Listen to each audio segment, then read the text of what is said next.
All right.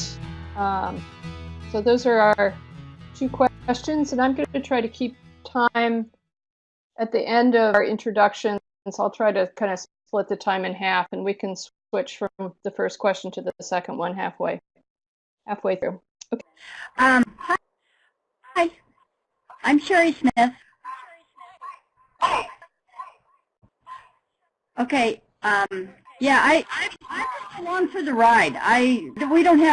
We probably have so many pressing things I don't even know where to start. So I just am going to listen, mostly.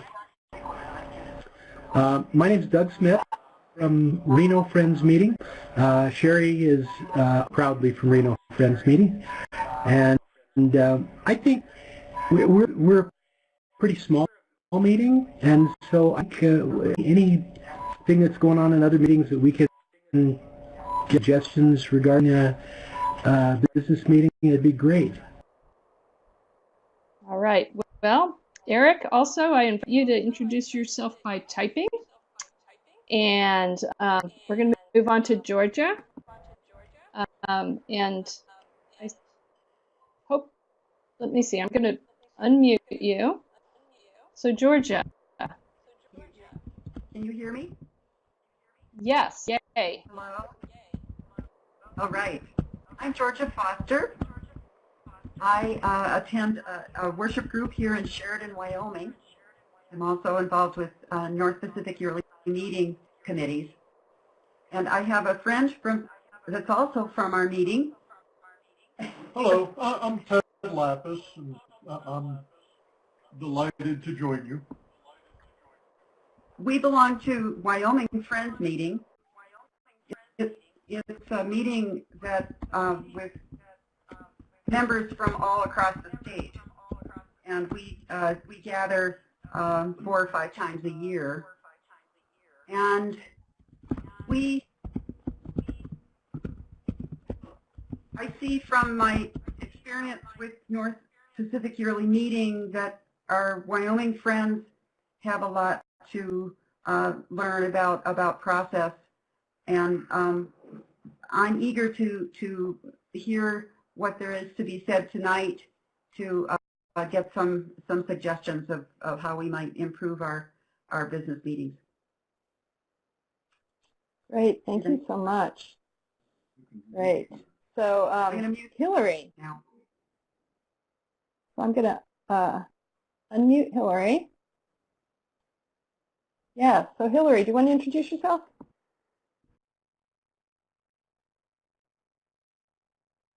So we're not hearing you, Hillary. We're having quite a few microphones that aren't connected somehow. I know you've succeeded before.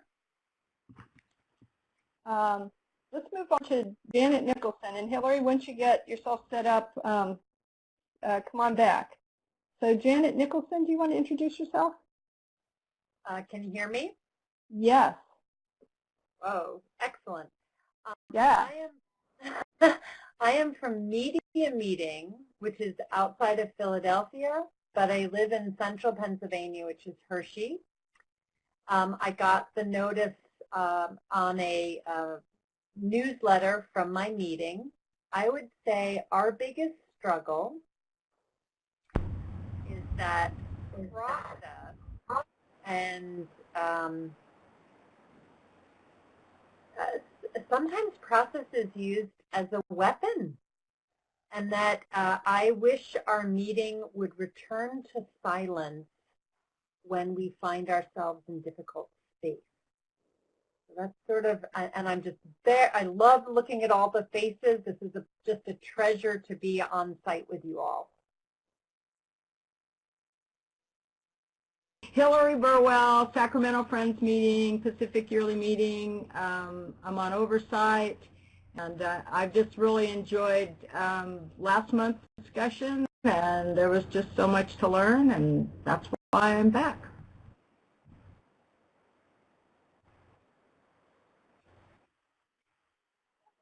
Oh, there we go. Well, I'm Eric Joy. Yeah, Olympia Meeting. Yeah, currently at Olympia meeting, and I've been a part of what's now Quaker Earth Bearer Witness, formerly a Friends Committee on Unity with Nature, and have a keen interest in the dynamic of meeting and deepening how we're doing that.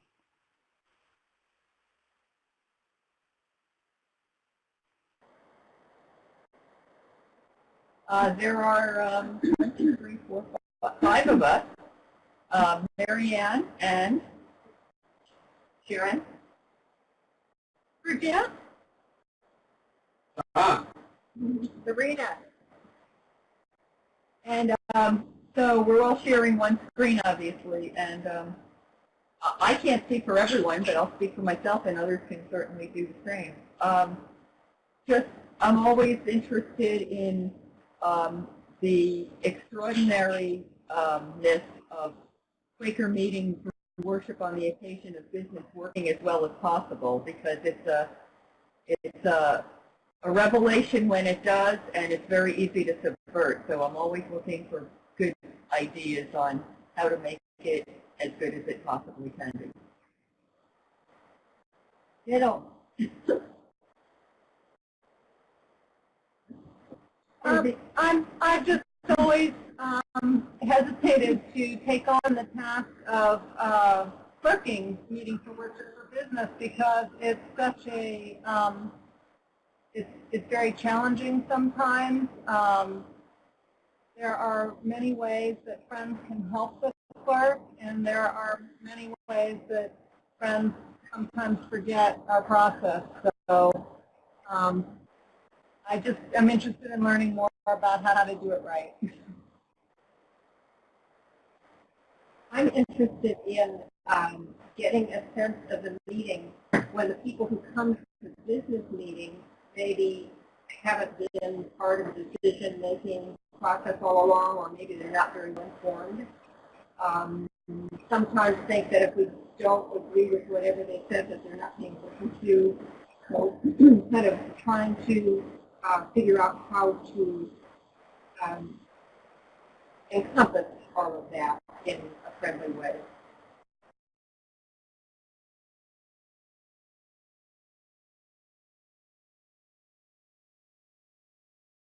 And Paula Palmer, I'm unmuting your microphone and inviting you to introduce yourself.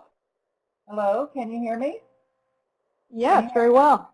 Oh, great, good. Yes, hello, friends. I'm from the Boulder meeting, and I was just thinking, listening to the others here, I often leave our business meeting thinking, well, this was a little bit of heaven and a little bit of hell. There are both of those things happening sometimes in our business meetings, and I think probably in all meetings there's a realization that we fall short of the ideal, that we may be able to acknowledge that ideal or read about it in the beautiful text. Mary, thank you for collecting those.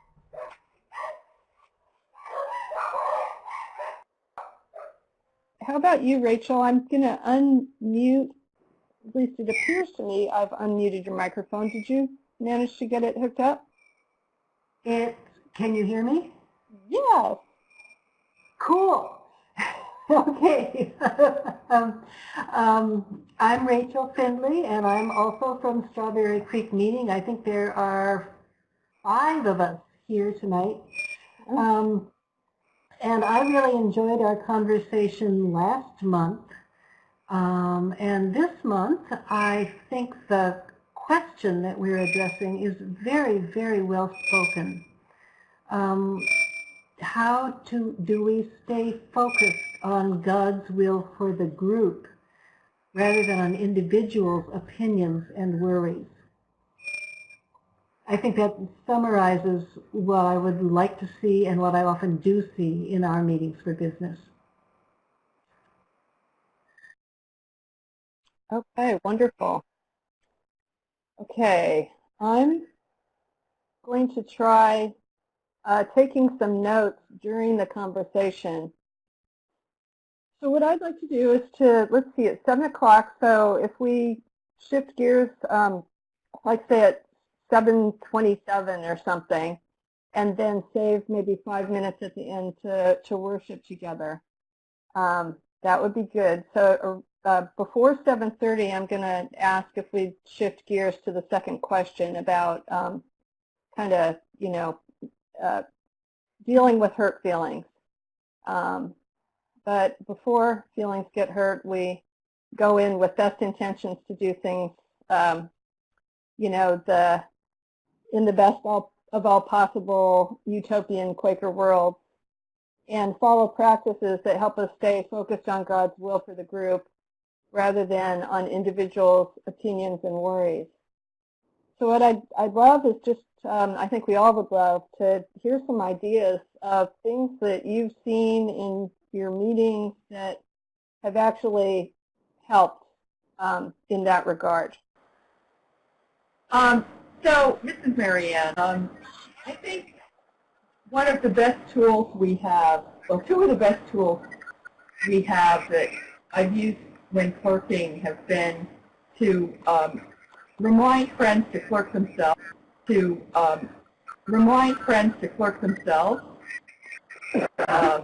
sometimes more often than not. And the other tool that I really love is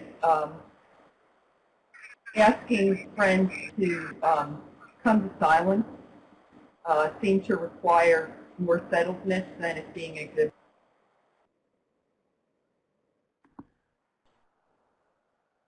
Yes, so I think what I wanted to add is this sense of the deepness of our spiritual way together, of how we deeply center down and become kind of one heart. And it's from that place that our discernment flows, or God's discernment through us. And so anything that helps to create that, like taking the time to really center down, helping newcomers to learn the kind of practice of centering down and listening, helps that presence.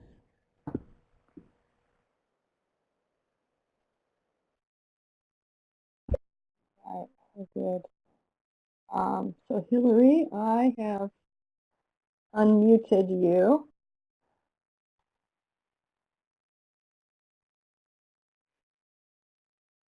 Hillary, I see your lips moving, but I don't hear you. Okay, sorry. I get this is all very distracting. It's hard to multitask. I was kind of going back to something someone said at the beginning, and I'm sorry I can't remember who said it, but talking about trusting the work or what the different committees do, and when they bring that to meeting for business, it's always frustrating when you've done your work in committee and you bring it to meeting for business, and then people want to know all these questions, and so you have to kind of rework the whole thing, and it's just very frustrating. It's like you might as well not have had a committee meeting at all, because everyone wants to get their 2 cents in, and it's just so time-consuming. So, I don't know, it's just a frustration that I've felt.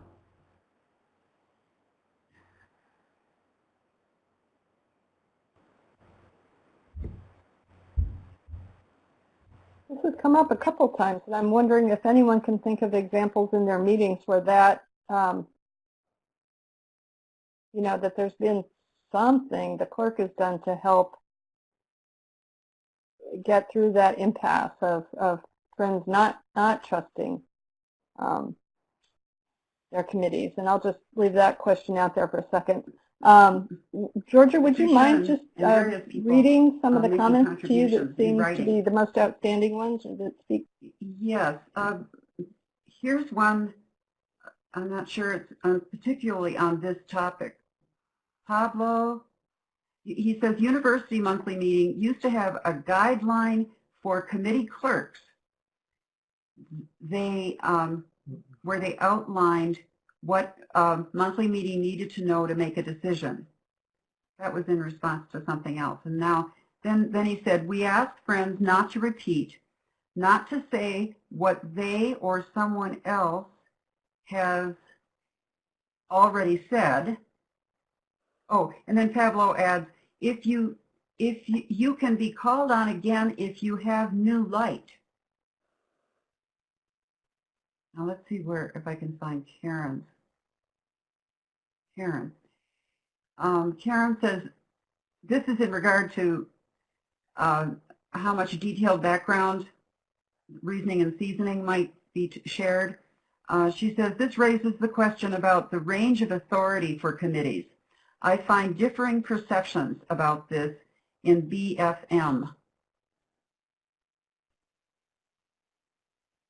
Rebecca said, when our committee came back with detailed background, reasoning, and seasoning, friends still really picked it apart. And then Sherry Smith says, well worth the extra time to be more detailed in their reports. So Rachel and Janet had comments, and then I think I'm going to try to shift gears a little bit to the other question, and you know, there's a big overlap, so it's not like anything's going to get, I hope, lost.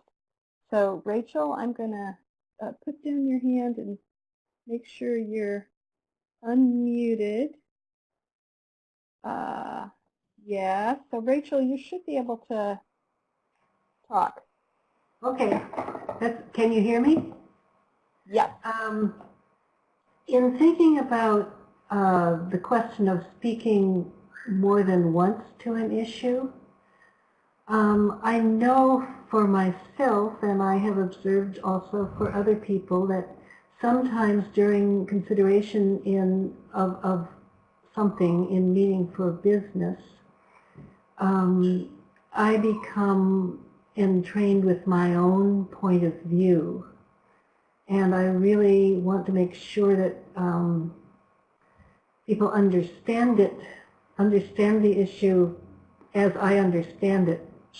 And when I can release that concern and remember that what we're doing in meeting for business is seeking to understand God's will for all of us rather than my own particular point of view on it, then I can generally relax and assume, just as I do in meeting for worship, that if there is new light to be shed, someone else will be led to say it. And it doesn't have to be me. And that's a big leap of faith, but it usually works out that way.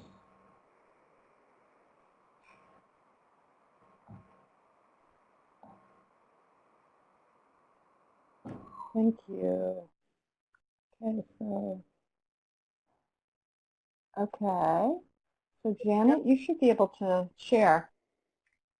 Well, I think I just experienced what Rachel described, that she was able to say there's this turning over. And I'm wondering how we, when somebody has hurt feelings, or we even sense that, and then that becomes the focus in tension with God's or Spirit's direction. And it's a broadening. You know, I think even when we feel someone's hurt feelings, to give that over to Spirit before we try to fix that in a meeting for worship or meeting for worship for business setting. And that's a challenge, but I really appreciate Rachel's comment.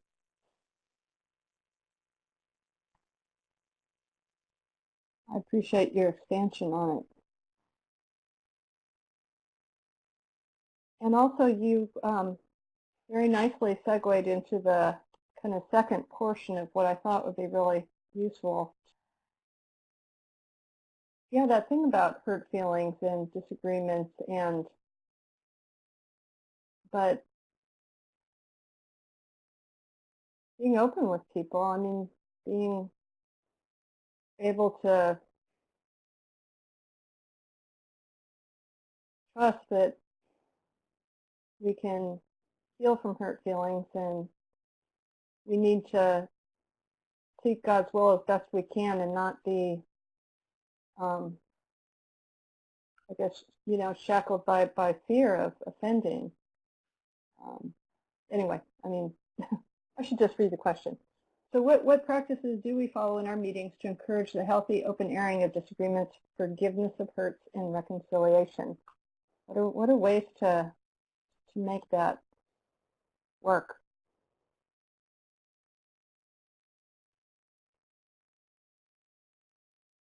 So Janet, go ahead. I will tell you what my spiritual friend in my meeting has done, and she carries this from the 12-step program. She gives her upset to Spirit, and it can be a pretty fierce upset, and she waits for Spirit to give her the words. And she is often very surprised at how something that is really hurtful inside her comes out in a way that can be heard, validates her own hurt space, and transmits into the meeting for worship in a way that moves things forward. So being honest with Spirit of the rawness of the hurt and letting Spirit give you the words to speak.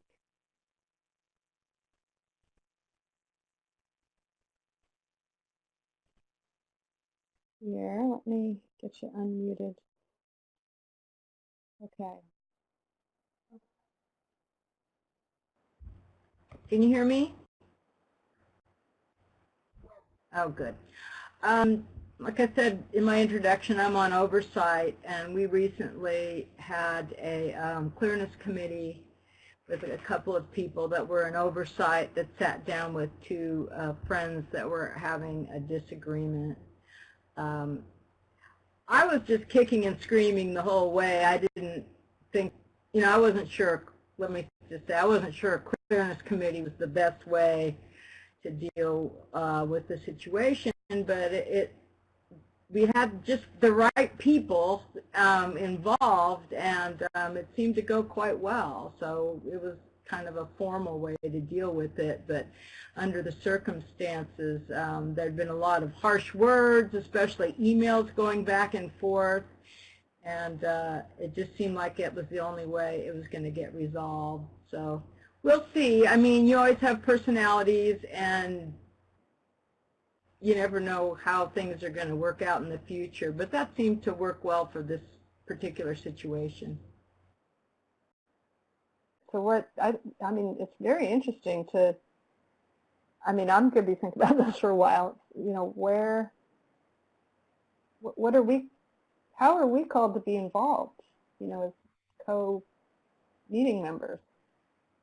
Yeah, and it does, I think it goes into what Pablo was writing too, is sometimes you just have psychological issues with certain people, and it just kind of came up that those were two people that were so strong to deal with. I don't know, it was frustrating. I'm having trouble getting you unmuted, Georgia. I'm not sure. Oh, there we go. Okay. Georgia, you should be able to talk. Awkward stumbling around of putting together a memorial. And hurt feelings that she had when people didn't, before he died, how she was, how she was handling things with him. And she just happened to open up to one member at our gathering, like at breakfast in somebody's house. We host each other when we have our meetings in a different town every time we have a gathering. The host of that particular home has skills in doing restorative justice circles, and she felt that this was a concern that was really should include everyone. And I mean, that means like 15 to 25 people.